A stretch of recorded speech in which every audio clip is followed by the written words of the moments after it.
මෙන්න මේව හොඳට ඔළුවට ගන්න පිංගතුනි. කවදාක්වත් කිසිම පුද්ගලයෙකුට ණය වෙන්න එපා.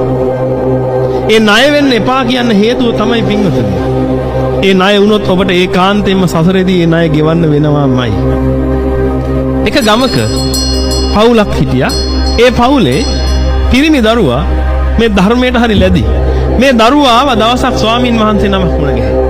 උන්වහන්සේගේ ධර්මය අහලා උන්වහන්සේගේ රේ පැහැදිලා ඉන්නකොට උන්වහන්සේ කිව්වා, උන්වහන්සේ යමක් දැක්කා සමාධියට.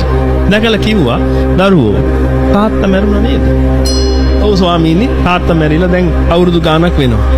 අවුරුදු 2-3ක් වෙනවා. දරුවෝ ගමේ කඩයක් තියෙනවා නේද? තියෙනවා ස්වාමීනි. ඔබ නිකමට ගමේ කඩේ මුදලාලිගෙන් අහන්න තාත්තා කොච්චර මුදලාලිට ණයද කියලා. අහලා තාත්තා ණය නම් ඒ ණය ගෙවලා දාන්න.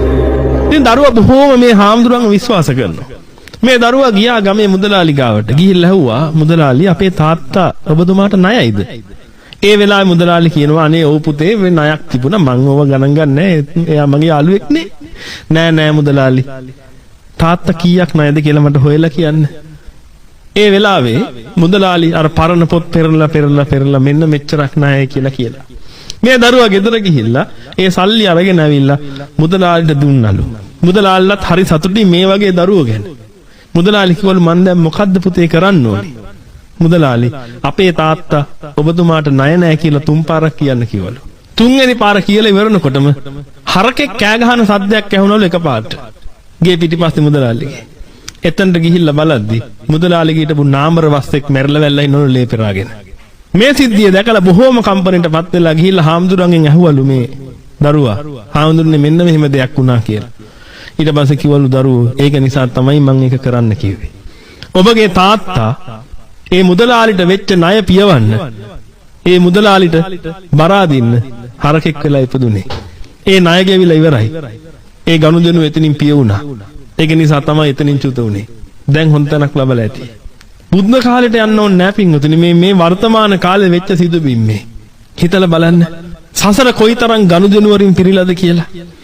එතකොට ඔය පොඩි ගානකට ණය වෙලා ඔහොම ආවනම් හරකෙක් වෙන්න. මේ රටවල වලට පුදුම විදිහට ණය වෙලා යන මිනිස්සු. රාජ්‍ය දේපල හුරා කන මිනිස්සු. මේ මිනිස්සු මේවා දන්නේ නැතුව පින්වතුනි කරන්නේ. අපි හොඳටම දන්නවන්නේ අපි රාජ්‍ය රස්සාවක් කරද්දී මොකද කරන්නේ? ඔක්කොම කොළ ටික ළමයින්ට ගෙනත් දෙනවා. ඔෆිස් එකේ තියෙන කොළ ටික ඔක්කොම ළමයින්ට ගෙනත් දෙනවා ගණන් හදන්න. පෑන් ටික ඔක්කොම ගෙනත් දෙනවා ගණන් හදන්න. නේද? ඔෆිස් එකේ තව මොන හරි දෙනවා ඒකත් ගෙදර ගේනවා. ඒ අපේ ස්වභාවය. කමක් නැහැනේ රජේනේ.